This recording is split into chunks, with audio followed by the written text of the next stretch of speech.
Good day, folks. This is Greg Judy at Green Pastures Farm. Ike and I are back here moving the cows, not the cows, the bulls. And it's a chilly, chilly morning.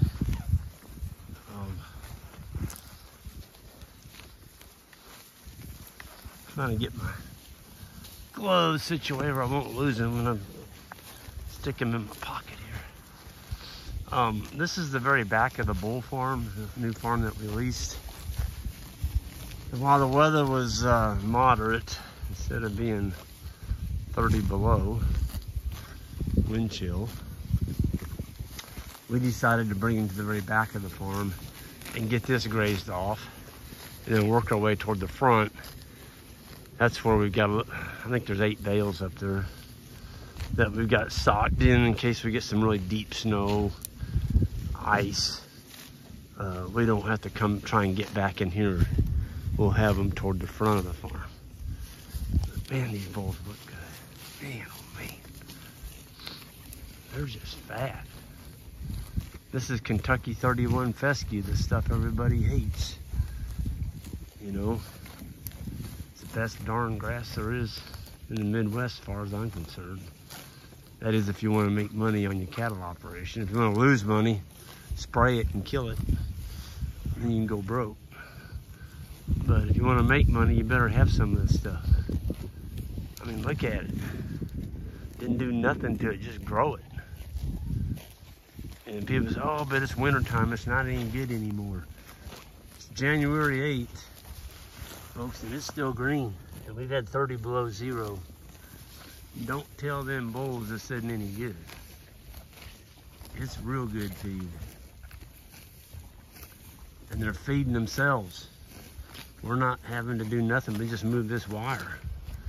Now, if we'd have gave them this whole back piece, we wouldn't have utilized this very well, but we're just giving them strips.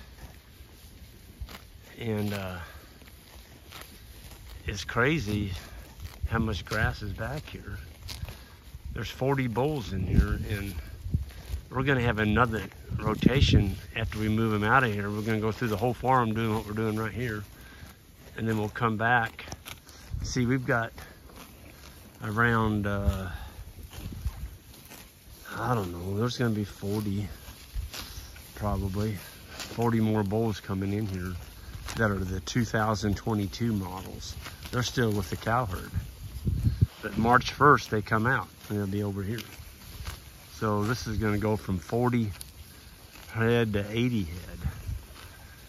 But we feel pretty good about our forage supply over here.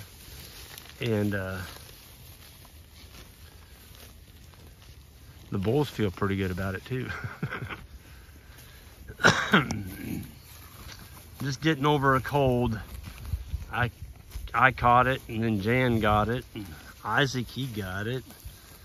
It's kind of going around the Midwest, and I'm definitely over the worst of it. But boy, it knocked me on my back for a while. Jan and I were just pretty bad shape there for about a week, seemed like. And just the sniffles and the congestion, and you know, you just didn't have any energy. And I did do a test, and I was negative on the big C, COVID. But you know, you're around a lot of people, and in the holidays, people have been sick or getting sick, and there's just a better chance of you coming down with a cold. But I'm glad that's the worst of us behind me. So get to be out with the livestock again. Man, there is some stockpile here. There's our perimeter fence. It was just really ate up in brush. And the boys came along here, chainsaws and brush killer, and we just absolutely hammered this perimeter fence. And the voltage, tested it the other day, it was up to 8 kV. But you know, if you let that kind of stuff like that grow up on your wire, I mean, you couldn't hardly see this wire. It was just engulfed. Now it looks like he took a tractor and a brush hog. That's all done by hand. Yep.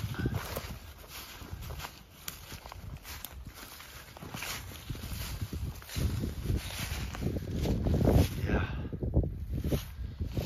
There's a lot of wire and a lot of fittings. But there's no grazing in that creek, in that timber, so they don't need to be in there. And it's another water crossing you don't have to deal with. When it rains, you don't have to worry about it washing out because you don't have the cows in there. But this is a very, very productive little bottom down here. Then it goes up on the ridges. Goes clear back to that tree line over there. And you just, you know, you hate to see property split up, but there's a really, really nice, or was, I think there's 180 acres here next to us. And the guy sold it to a developer. And you know, developers, they never saw a piece of ground didn't look good with houses unless it's got houses all over it. And so he came in here as a surveyor, the new owner, split this beautiful grass farm up into 18 paddocks, 18 parcels. There's gonna be a house on every one of them.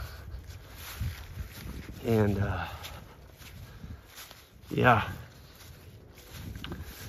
I just for curiosity, there's the biggest piece is right here on the very back. There's a 20-acre piece that hooks onto this land, or fastens next to it.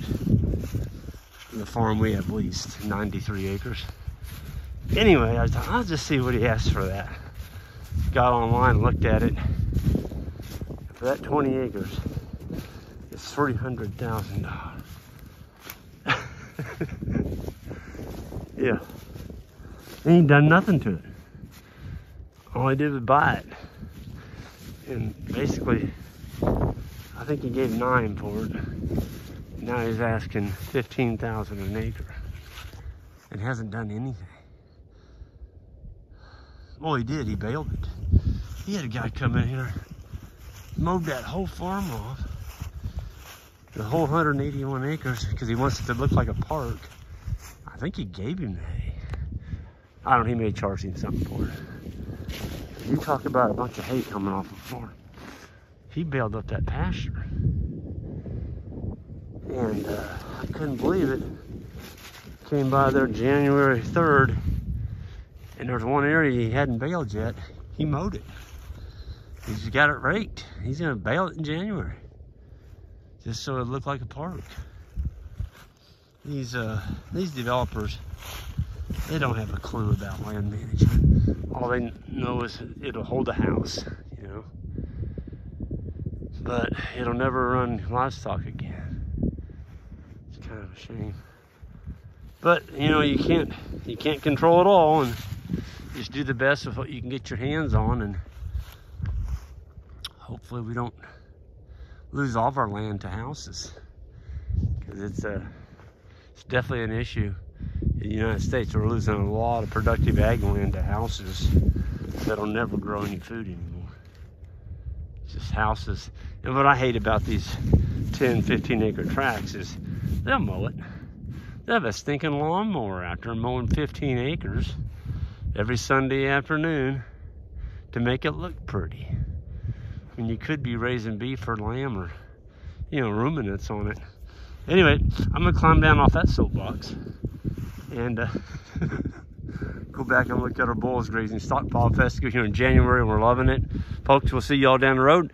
And I did have a plug for some puppies. We have a friend that has some puppies, and they're weaned. They've had their first set of parvo shots. So if you're looking for some guardian dog pups to put with your older dogs, or just get them started with your sheep right now, these pups are ready. And if you're interested, just fire Jan an email on our website, and she can put you in touch with the people. But y'all have a good one. We'll see you down the road.